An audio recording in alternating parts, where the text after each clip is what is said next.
नमस्कार, मैं जयकृति योगी आप सभी दर्शकों का अन्नदाता कार्यक्रम में स्वागत करती हूं। हमारे देश का किसान जन का पोषक है, वह श्रम का देवता है, अन्नदाता है। उसमें ही भारत की आत्मा निवास करती है। ऐसे ही किसानों की प्रगति के लिए हम खेती बाड़ी से जुड़ी हुई बहुत सी नई लाभकारी जानकारियां हर रोज सुबह लेकर आते हैं। तो चलिए कार्यक्रम शुरू करने से पहले देखते हैं क्या है आज के अन्नदाता में। मध्य प्रदेश और छत्तीसगढ़ राज्य के अनेक किसान भाई मुर्गी पालन करके अधिक लाभ कमा रहे हैं, लेकिन हमारे कुछ मुर्गी पालकों की मुर्गियां घातक बीमारियों की पहचान और बचाव के अभाव में बड़ी तेजी से मरने लगती हैं और ये लाभ का व्यवसाय घाटे में बदल जाता है। तो किसान भाइयों, आपके सामने इस तरह की समस्या ना आए, इसके लिए मुर्गियों में सही समय पर टीकाकरण कराना जरूरी होता है। इसकी जानकारी दे रहे हैं डॉक्टर SS अतकरे।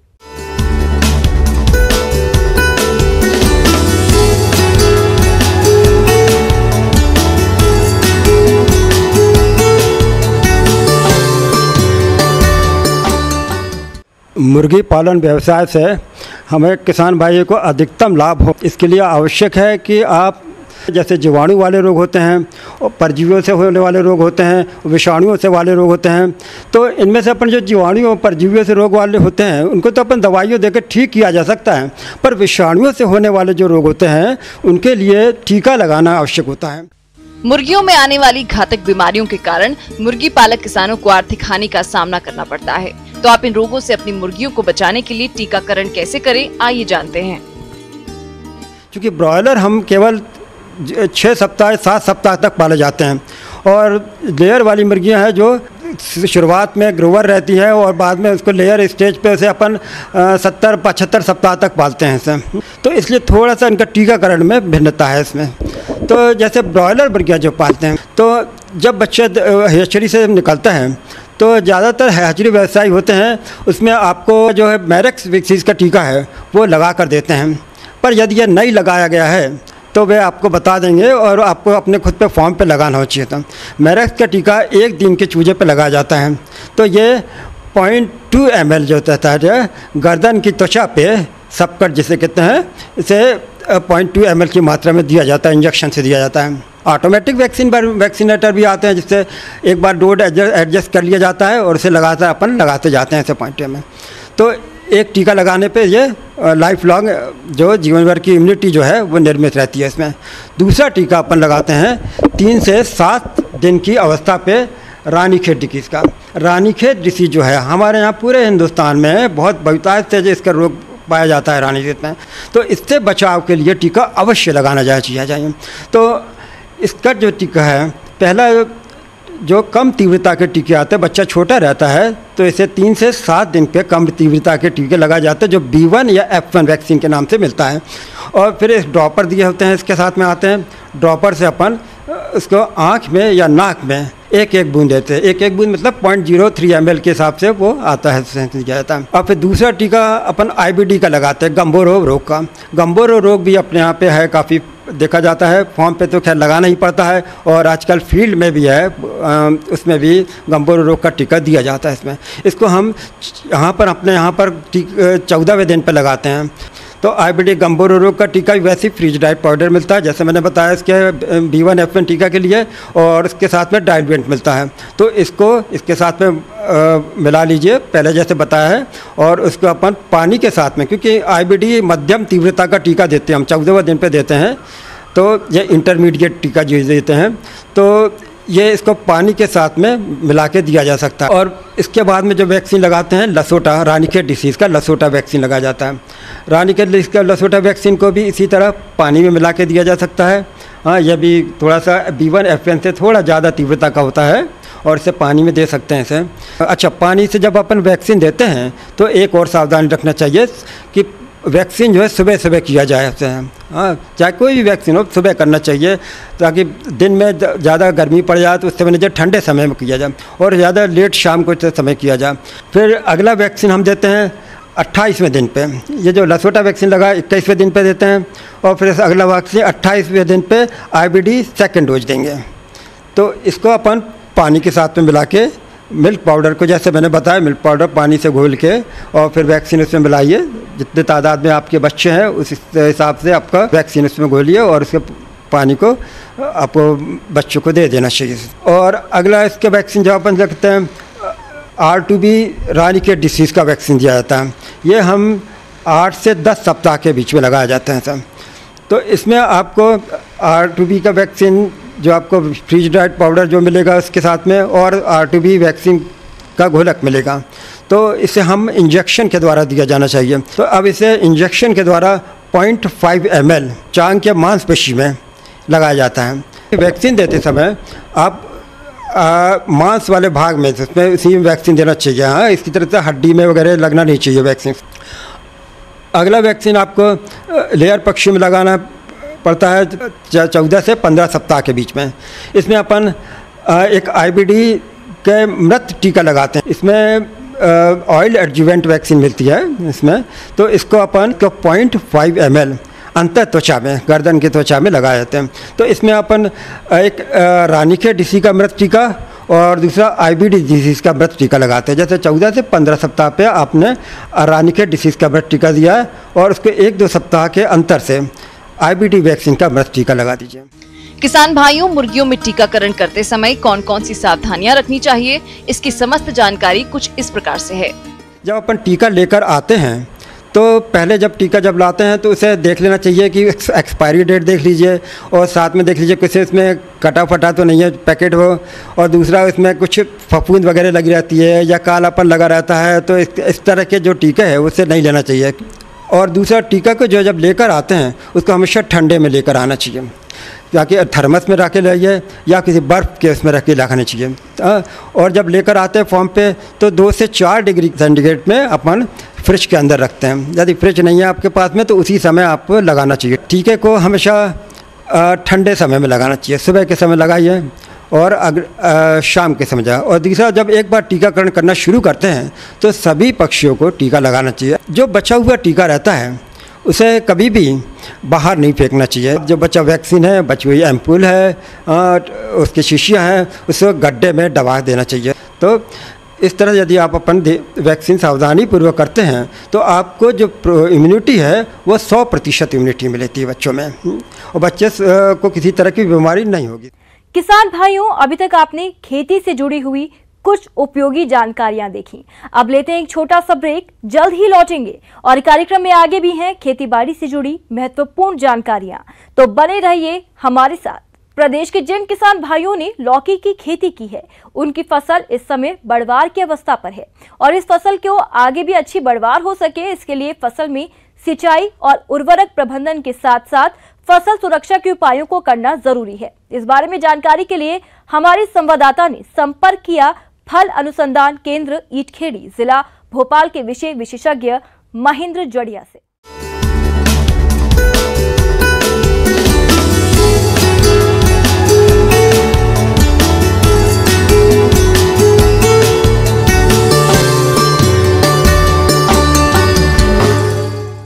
हम आज कुछ बिंदुओं पर चर्चा करेंगे जिसमें हम लौकी की खेती के बारे में चर्चा करेंगे। खरपतवार नियंत्रण की बात करें तो खरपतवार नियंत्रण के लिए हम देखते हैं कि जो लौकी की फसल है उसमें हम देखें कि जब हम उसमें बुवाई करते हैं उसके बाद हम देखते हैं कि धीरे धीरे जो लौकी की फसल है, जैसे ही हमारे फसल फैलना प्रारंभ होती है, क्योंकि ये बेल के रूप में हमको देखने को मिलती है, तो उसमें हम देखते हैं कि जो खरपतवार है वो निरंतर बढ़ते ही चले जाते हैं और बहुत तेज़ी से वृद्धि करते हैं। उसके नियंत्रण के लिए हम निराई गुड़ाई के द्वारा हम इसको आसानी से जो खरपतवार नियंत्रण है वो कर सकते हैं। जो खरपतवार हम नियंत्रण करेंगे वो उसको हम खुरपी की सहायता से करेंगे। तो खुरपी की सहायता से हमको करने से यह फ़ायदा होगा कि जो हमारे पौधे हैं उसमें वायु संचार अच्छे से होगा, और निराई गुड़ाई के द्वारा उनमें जो वायु संचार की जो वृद्धि नहीं हो पा रही है वो अच्छे से होती रहेगी, और जो हमारे पौधे हैं वो हेल्दी और अच्छे से वृद्धि करेंगे। और जो इस तरह की जो निराई गुड़ाई की जो क्रिया है वो लगभग हमको फसल में, एक तो पहला नंबर हम फसल बोने के लगभग 20 से 25 दिनों के बाद हमको करना चाहिए, और फिर समय समय पर हमको इसके बाद लगभग हमको 2 से 3 बार हमको निराई गुड़ाई की सहायता से हमको नियंत्रण करना चाहिए, जिससे हम देखते हैं कि हमारी जो फसल है वो अच्छे से वृद्धि करती है। किसान भाइयों, लौकी की फसल से अधिक उत्पादन प्राप्त करने के लिए आप फसल में सिंचाई करते हुए पोषक तत्वों का प्रयोग कैसे करें, इसकी जानकारी कुछ इस प्रकार है। किसान भाइयों बात करें कि सिंचाई कब कब करना चाहिए हमको लौकी की फसल में, तो लौकी की जो फसल है उसको हमको ग्रीष्मकालीन जो हमारी जो भी चल रही है फसल का जो मौसम है, जो लगभग हमारी हम देख रहे हैं कि जो हमारे किसान भाई हैं उनने लगभग 30 से 40 दिन की फसल हो गई है। और गर्मी का जो मौसम है वो दिन पे दिन हमारा तापक्रम जो है वो बढ़ता चला जा रहा है। उसको देखते हुए हमको 2 से 3 दिनों के अंतराल पर हमको उसकी सिंचाई करते रहना चाहिए, जैसे हमको आवश्यकता के अनुसार। और भूमि की जो किस्म है या जो उसके अनुसार भी हम इसकी मतलब मात्रा को भी हम निर्धारित कर सकते हैं। जैसे कई जगह हमारी भूमि हल्की होती है तो हमें उस जगह पर हमको सिंचाई की आवश्यकता ज़्यादा पड़ती है, और जहाँ पर हमारी भूमियाँ थोड़ा भारी हैं वहाँ पर हमको सिंचाई की जो मात्रा है वहाँ पे हमको कम करना पड़ता है। इस प्रकार से हम मतलब सिंचाइयों का प्रबंधन करते रहते हैं। बात करें खाद एवं उर्वरक की, तो नाइट्रोजन, फास्फोरस, पोटास के रूप में हम देखें तो नाइट्रोजन 80 किलोग्राम प्रति हेक्टेयर के हिसाब से हम मात्रा को देते हैं। फास्फोरस की जो मात्रा है वो 60 किलोग्राम के हिसाब से देते हैं, और जो पोटास की मात्रा है वो 50 किलोग्राम प्रति हेक्टेयर के हिसाब से देते हैं। नाइट्रोजन की जो मात्रा की बात करें तो नाइट्रोजन की जो मात्रा है वो आधी मात्रा, और फास्फोरस और पोटास की जो मात्रा है वो पूरी मात्रा को हम लगभग हम खेत की तैयारी करते हैं उस समय पर हम दे देते हैं। पर इसके बाद हम देखते हैं कि जो हमारी कुछ नाइट्रोजन की जो आधी मात्रा है उसको हम जब हम देखते हैं कि जब हमारे फूल आने का जो समय होता है, जो नाइट्रोजन की मात्रा को हम 2 समान भागों में उसको बांट लेते हैं। तो कुछ मात्रा को हम जब लौकी की जो फसल है उसमें जब हम फूल आने का जो समय होता है उसके पहले हम उसको दे देते हैं, और जो कुछ मात्रा जो हमारी नाइट्रोजन की बच जाती है शेष, उसको हमारे फूल बनने लगे हैं उस समय पे हम नाइट्रोजन की मात्रा को हम दे देते हैं, जिससे हम देखते हैं कि हमारे जो फसल है लौकी की वो अच्छी तरह से वृद्धि और उपज के लिए हमारी अच्छी तैयार होती है। किसान भाइयों, लौकी की फसल को कुछ कीट और रोग अधिक नुकसान पहुंचाते हैं, इसीलिए आप इनकी पहचान कर नियंत्रण के लिए क्या करें, इसकी समस्त जानकारी कुछ इस प्रकार से है। तो कीट के रूप में हम देखते हैं कि कद्दू वर्गीय जो फसलें होती हैं उसमें हम देखते हैं कद्दू का लाल कीड़ा, जैसा कि हम जानते हैं कि कद्दू में भी यही कीड़ा लगता है, उसी प्रकार से लौकी की फसल में भी यह कीड़ा हमको देखने को मिलता है। कीट है वो प्रौढ़ नारंगी रंग के छोटे रूप में हमको देखने को मिलते हैं। इस प्रकार के जो कीट है वो काफ़ी हमारी जो फसल है उसको काफ़ी शुरुआती जब हमारी फसल वृद्धि करते हैं उस समय पर काफ़ी फसल को नुकसान पहुँचाते हैं। इसके नियंत्रण के लिए हम मिथाइल 50 EC 2 मिलीग्राम की मात्रा 1 लीटर पानी में मिलाकर छिड़काव करते हैं। तो इससे हम देखते हैं कि हमारे जो कद्दू का लाल कीड़ा है जो लौकी की फसल में लग जाता है उसका हम नियंत्रण आसानी से कर लेते हैं।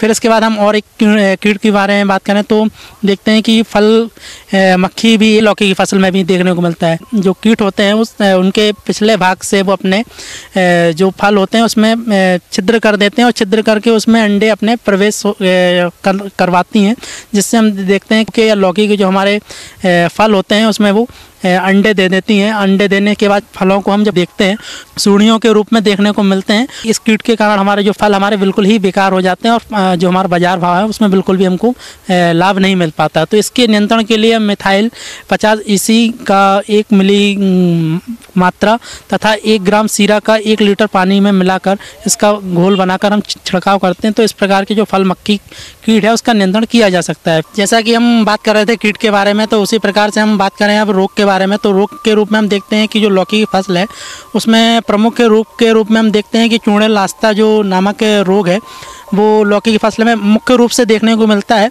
तो यह जो रोग है वो शुरुआती दिनों में पत्तियों और तनों के रूप में देखने को मिलता है, जिसमें हम देखते हैं कि यह जो पत्तियों पर और फूलों पर सफ़ेद रंग के धब्बे के रूप में हमको दिखाई देते हैं, और बाद में जाके ये घूसर या भूरे रंग के पाउडर के रूप में दिखाई पड़ते हैं। और इस प्रकार से हम इन जो चूड़े लास्ता जो नामक के जो रोग है उसकी हम पहचान कर लेते हैं। फिर इसके जो नियंत्रण की यदि हम बात करें, चूड़े लास्ता जो नामक रोग है लौकी की फसल में लग जाता है, तो इसके लिए हम मैंकोजेब का 2.5 ग्राम प्रति लीटर पानी की दर से इसका छिड़काव करते हैं। लगभग हम इसका जो छिड़काव है लगभग 3 से 4 बार हम छिड़काव फसल में करते हैं। तो इस प्रकार से हम देखते हैं कि जो चूड़ेल नामक आस्था जो रोग है उसका नियंत्रण हम आसानी से कर लेते हैं, और जो लौकी की फसल है वो अच्छे से वृद्धि करती है और अच्छे से फलती फूलती है, और इस प्रकार से हमारे किसान भाइयों को निरंतर वृद्धि होती है और अच्छी उपज मिलती है, और साथ साथ उसको अच्छा इनकम की फायदा होती है। आगे और भी हैं खेती बाड़ी से जुड़ी हुई बहुत सी रोचक जानकारियां, पर यहाँ पर रुकेंगे एक और ब्रेक के लिए। जल्द हाजिर होते हैं। ब्रेक के बाद एक बार फिर से आप सभी दर्शकों का अन्नदाता कार्यक्रम में स्वागत है। बढ़ते हैं अगली प्रस्तुति की ओर।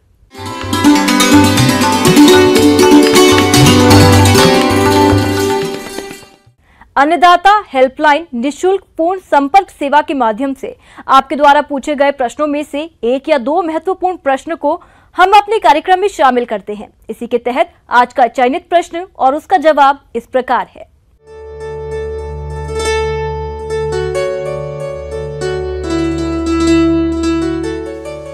आज के अन्नदाता हेल्पलाइन में जिस प्रश्न को कार्यक्रम में शामिल किया गया है उसे पूछा है ग्राम गोहद, जिला रायपुर के किसान राम भजन पाटीदार ने।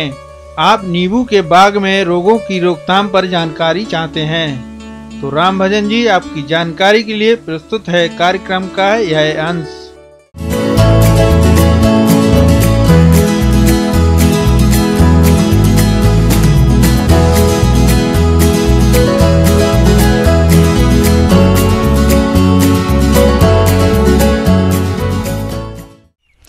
नमस्कार किसान भाइयों, आज हम बात करते हैं उन किसानों के लिए जो नींबू वर्गीय फसलों की खेती करते हैं। नींबू वर्गीय फसल की खेती में अभी के समय सबसे ज़्यादा जो समस्या आती है वो है सिट्रस कैंकर की।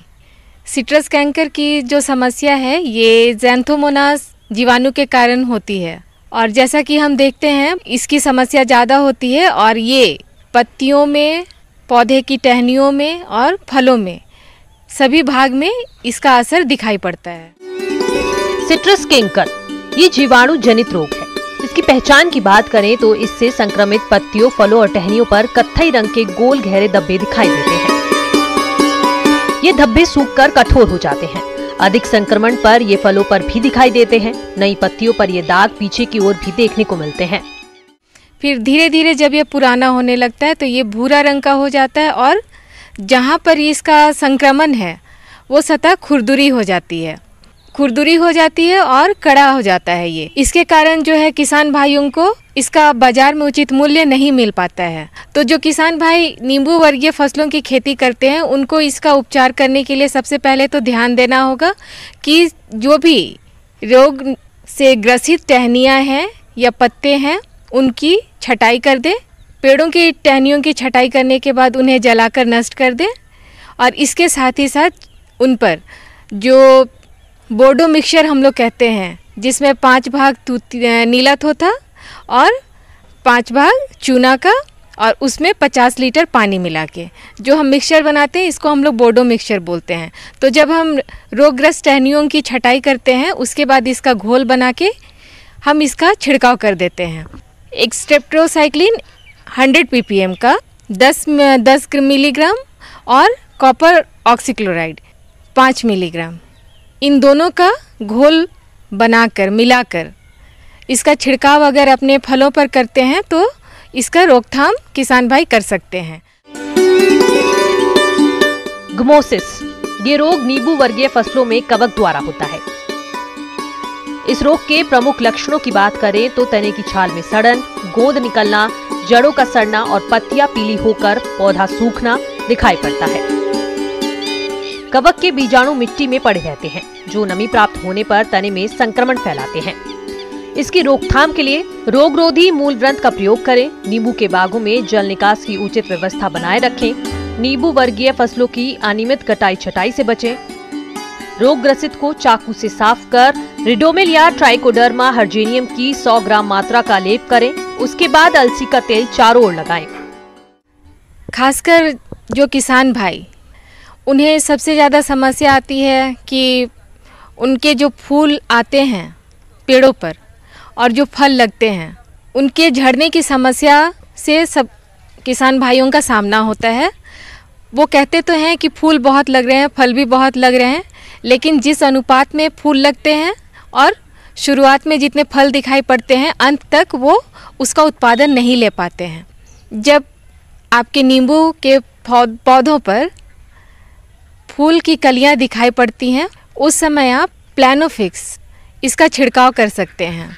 1 मिलीलीटर 1 लीटर पानी में घोल बनाकर आप इसका छिड़काव कीजिए और इसके बाद जब फूल खिलने शुरू होते हैं उस समय आप कोई छिड़काव ना करें और जब इसमें आप चना के आकार का जब इसमें फल लग जाता है उस समय आप फिर से एक बार इसका छिड़काव कर सकते हैं।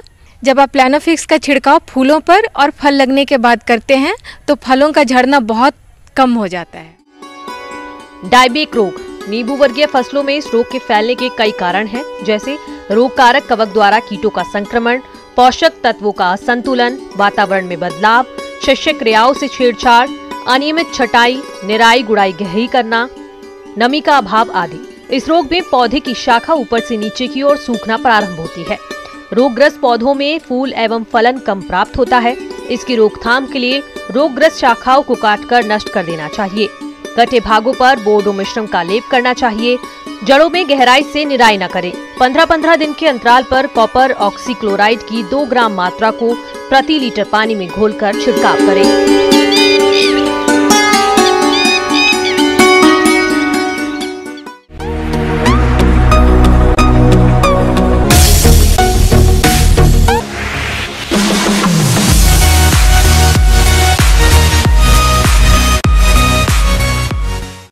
आइए अब एक नजर डालते हैं राज्य के कुछ चुनी हुई मंडियों के प्रमुख फसलों के बाजार भाव पर।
अब आइए देखते हैं कल दिखाए जाने वाले कार्यक्रम की मुख्य झलकियां।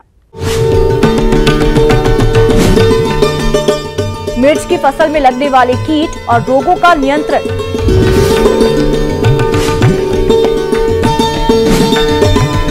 सूकर के शावकों में एनीमिया रोग की समस्या और इसका समाधान।